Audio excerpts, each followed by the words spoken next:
حضور صلی اللہ علیہ وسلم نے ارشاد فرمایا، قیامت کے دن روزہ اور قرآن دونوں اللہ کے دربار میں حاضر ہوں گے۔ روزہ سفارش شروع کرے گا، کہے گا اے رب انی منعتہ الطعام والشہوات بالنہار فشفعنی فی۔ اے میرا رب، میں نے اس کو کھانے سے روکا، نفسانی خواہشات پوری کرنے سے روکا، بیچارہ رک گیا، نہ کھانا کھاتا تھا، نہ پانی پیتا تھا، نہ منہ پر کوئی چیز رکھتا تھا، نہ دیگر مفترات کے قریب آتا تھا۔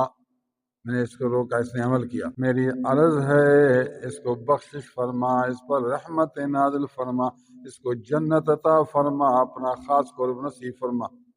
روزہ قیامت کے دن اللہ کی دربار میں سفارش کرے گا، اے رب انی منعتہ الطعام والشہوات بالنہار، میں نے اس کو روکا تھا، تیرے حکم سے میں اس کے پاس آیا، رک گیا بیچارہ، رک گیا، تو نے مجھے ذریعہ بنا، سفارش کرتا ہوں، مہربانی فرما، اس پر رحمت۔ فَيُشَفَّعَانِ، اللہ تعالیٰ فرمائے گا روزہ تو میرا ہے اور اس نے تیرا ادب کیا، اکرام کیا، رک گیا، میں نے اس کو بخش دیا، اس بندے کو میں نے بخش دیا۔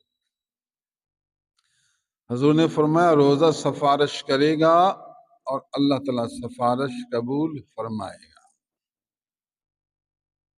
پھر قرآن حاضر ہوگا، قرآن اللہ کی دربار میں پیش ہوگا، اللہ کا کلام۔ اے رب میں تیرا کلام ہوں، میں تیری کتاب ہوں، میں قرآن مجید ہوں۔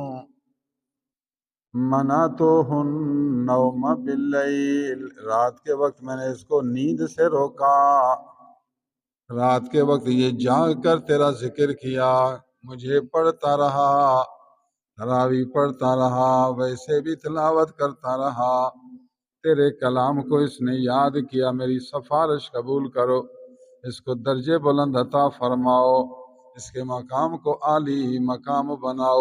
سفارش کرے گا اس کے لیے۔ اگر گناہ ہیں تو گناہوں کے بعد پھر درجے بلند ہوتے ہیں۔ قرآن مجید اللہ کی دربار میں سفارش کرتا رہے گا، اللہ تعالیٰ فرمائے گا اے میرا کلام، اس نے تیرا ادب کیا، تو نے اس کو کہا کہ مجھے پڑھو، اس نے تیری بات مانی، اکرام کیا، اس کے بارے میں اب تو جو کہے گا میں قبول کروں گا۔ فَيُشَفَّعَانِ، رمضان قرآن ان دونوں کی سفارش قبول کی جائے گی، چونکہ یہ اللہ کے وکیل ہیں اس دنیا میں، یہ سفیر ہیں، یہ نائب ہیں۔ دیکھا آپ نے یہ حدیث شعب الایمان للبیہقی کی ہے اور مشکوٰۃ شریف میں منقولاً موجود ہے۔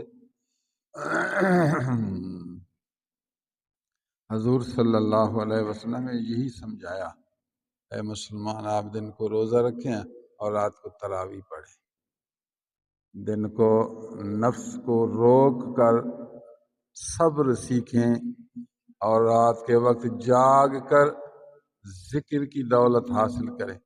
سبحان اللہ، صابر بھی ذاکر بھی، قیامت کے دن ذکر والوں کا محل علیحدہ ہوگا، ذکر والوں کا مقام الگ، صبر والوں کا درجہ علیحدہ اور ذکر والوں کا درجہ علیحدہ۔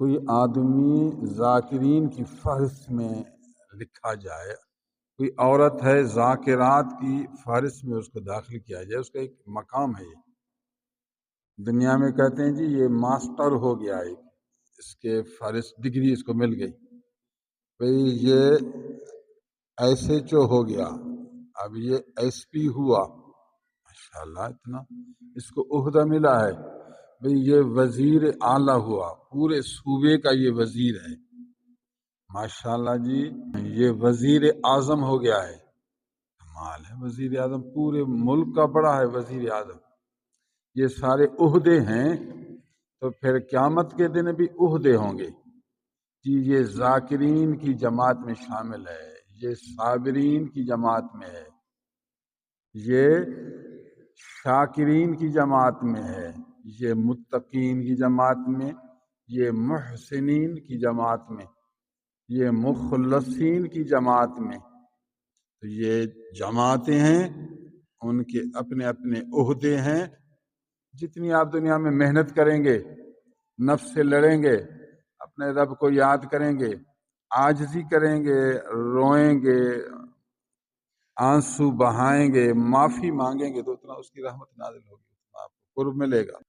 اللہ عز و جل ہمیں رمضان شریف کے حقوق پورے کرنے کی توفیق نصیب فرمائے، نفس کو کنٹرول کرنے کی ہمت، اور اپنی یاد والی دولت، ذکر والی دولت،